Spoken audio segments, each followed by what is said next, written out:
안녕하세요. 크립토 노마드입니다. 비트코인이 결국 터졌습니다. 과연 여기서 좀 더 내달리게 될지, 당연히 조정이 오긴 올 텐데 어느 선까지 대비를 해야 할지 이제부터 챙겨야 할 것들이 조금 더 구체적으로 등장해주는 모습입니다.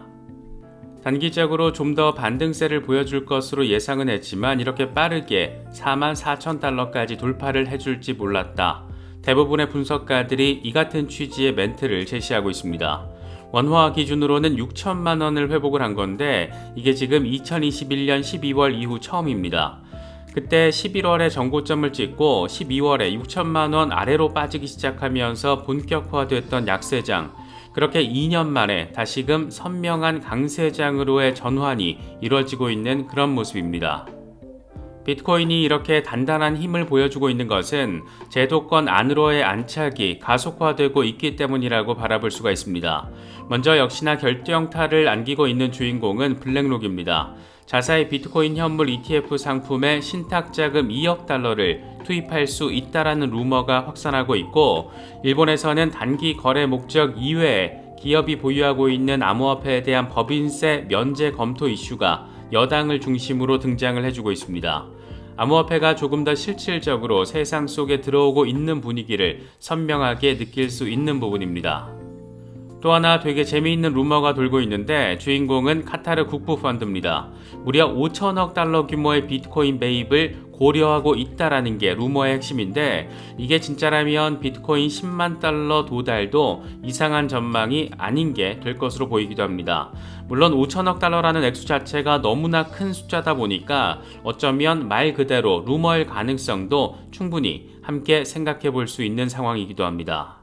한때 데스크탑 컴퓨팅의 절대 강자이기도 했었던 IBM이 이번에는 암호화폐 자산을 위한 새로운 콜드 스토리지 기술을 출시했다라는 소식도 더해졌습니다.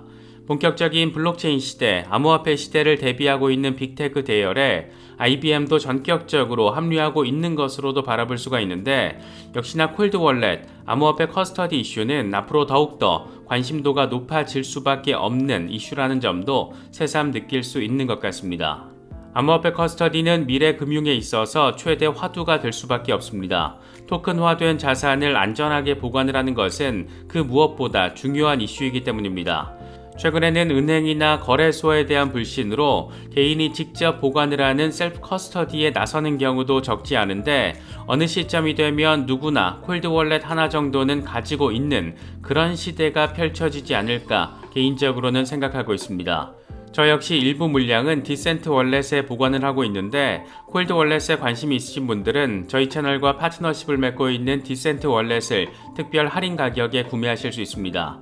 아직 상대적으로 가격이 저렴할 때 하나 정도는 준비하는 것도 괜찮지 않나 싶기도 한데, 콜드 월렛에 보관을 하면 내가 직접 관리를 한다라는 장점이 있는 반면 고액의 물량을 보관하실 경우에는 트래블 룰로 인해서 번거롭게 느낄 수 있는 부분도 있으니까 이런 점들도 잘 참고하시면 좋겠습니다. 특정 거래소나 코인 이체 등과 관련해서는 디센트 고객센터를 통해서 확인하실 수 있습니다. 그럼 이번 영상 시작하겠습니다. 비트코인이 무려 44,000달러를 뚫어버렸습니다. 며칠 전만 하더라도 38,000달러 돌파 지지 여부가 최대 관전 포인트였는데, 분위기 자체가 아주 선명하게 전환되고 있다는 점을 느낄 수가 있습니다. 이대로 48,000달러까지 일단 내달려 줄지, 여기서 의미 있는 조정을 겪으면서 38,000달러를 바닥 라인으로 리테스트하는 모습을 보여주게 될지가 최대 관전 포인트가 된 그런 모습입니다. 공포 탐욕 지수는 하루 전보다 3포인트 빠진 72를 기록하면서 여전히 탐욕 단계가 이어지고 있습니다. 비트코인 도미넌스는 55% 주변에 자리하면서 2021년 4월 이후 최고 수준의 시장 지배력을 확인해주고 있습니다. 현재 비트코인의 흐름과 관련해서 암호화폐 분석가 마이클 반데포페는 비트코인은 반감기 전에 48,500달러에서 55,500달러 구간에 도달하기 위해 노력을 하고 있다. 이전 반감기에도 항상 그랬듯이 이번에도 그런 현상이 나타날 것으로 보인다. 39,000달러 위에서 유지가 되는 한 분위기는 좋아 보인다. 비트코인이 다시 3만 달러에 도달할 가능성은 매우 희박해지고 있다. 이렇게 설명을 했습니다. 온체인 데이터 분석 플랫폼 센티멘트는 비트코인이 이번에 44,000달러 위로 올라선 것은 비트코인을 100개 이상 가지고 있는 지갑과 밀접한 관련이 있다라고 분석을 했는데 11월 9일 큰 폭의 하락 이후에 지난 4주 동안 고래지가 48개가 돌아왔다 이렇게 설명했습니다. 대형 고래들의 본격적인 움직임이 이번에 비트코인 가격을 끌어올렸다라고 분석하고 있는 겁니다. 암호화폐 분석가 요다는 자신이 44,000달러에 도달할 거라는 예측을 하긴 했지만 이렇게 빠르게 도달할지는 몰랐다라고 멘트를 날렸습니다. 함께 공유한 주간 차트를 보면 다음 저항 구간은 5만 달러 부근으로 표시가 되어 있습니다. 비트코인이 38,000달러 위에서 지지를 받으면 4만 달러 위로 순간 이동을 할 것이라고 예측을 했던 크립토 타이탄은 43,200달러 다음 구간으로 48,800달러 이후에 59,900달러를 제시했습니다. 이런 구간 제시는 대체로 다른 분석가들의 전망과도 비슷한 숫자를 보이고 있는데 문제는 각각의 구간에서 어느 정도의 저항이나 조정이 발생할지 여부라고 할 수 있습니다. 단기간에 너무 급격한 반등을 해주다 보니까 의미 있는 수준의 조정도 충분히 가능한 상황인데 이와 관련해서 닥터 프라핏은 4만 달러에서 큰 조정이 시작될 것이라는 전망에는 동의하지 않는다라며 47,000달러에서 48,000달러 구간에서 첫 번째 큰 조정이 20에서 30% 수준으로 나올 것으로 예상을 했습니다.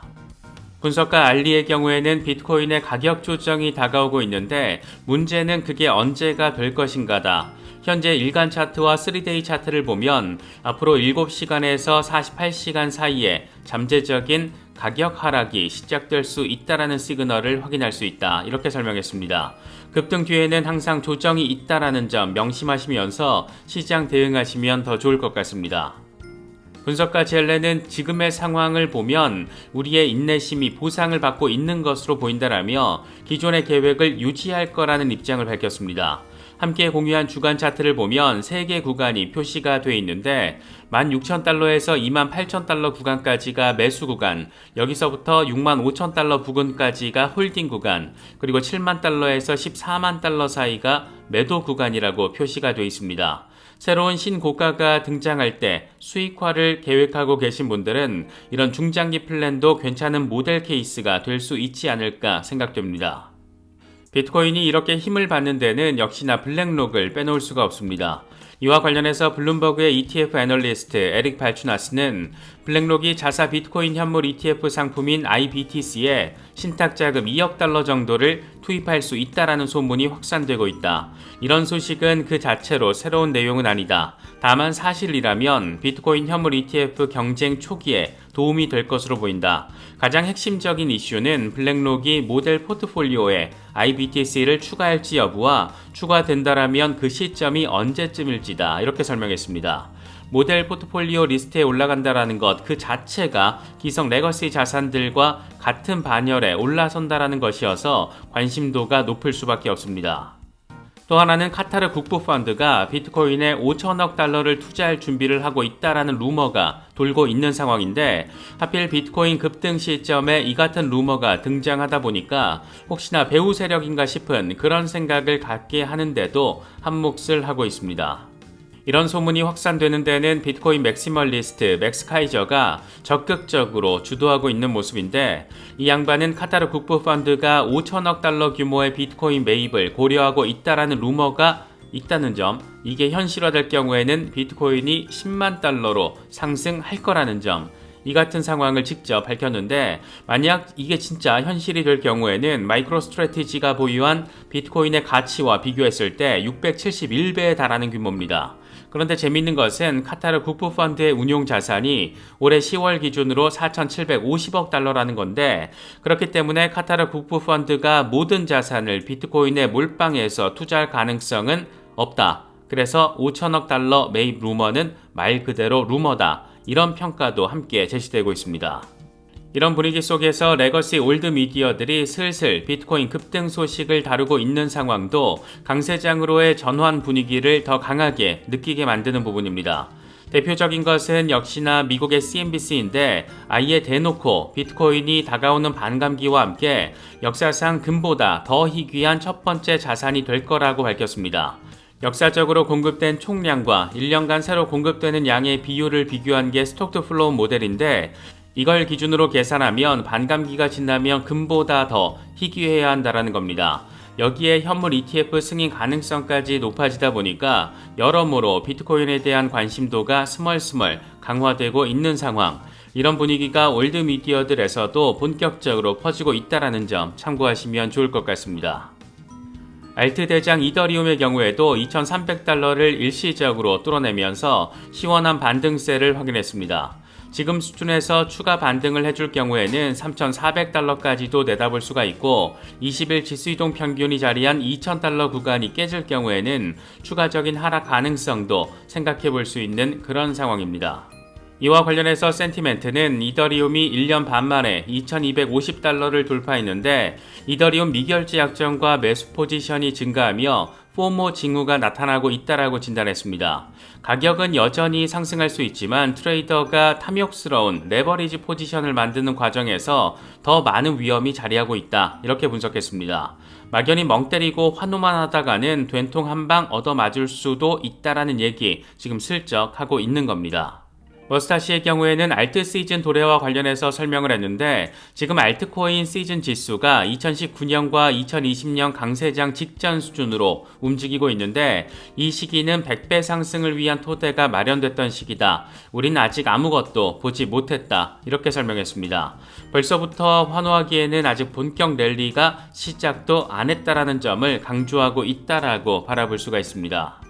분석가 알리는 에이다에 대해서 긍정적인 전망을 제시했습니다. 에이다 카르다노는 지난 석 달 동안 10만 달러가 넘는 거래가 크게 증가하면서 지속적으로 최고치를 경신하고 있다.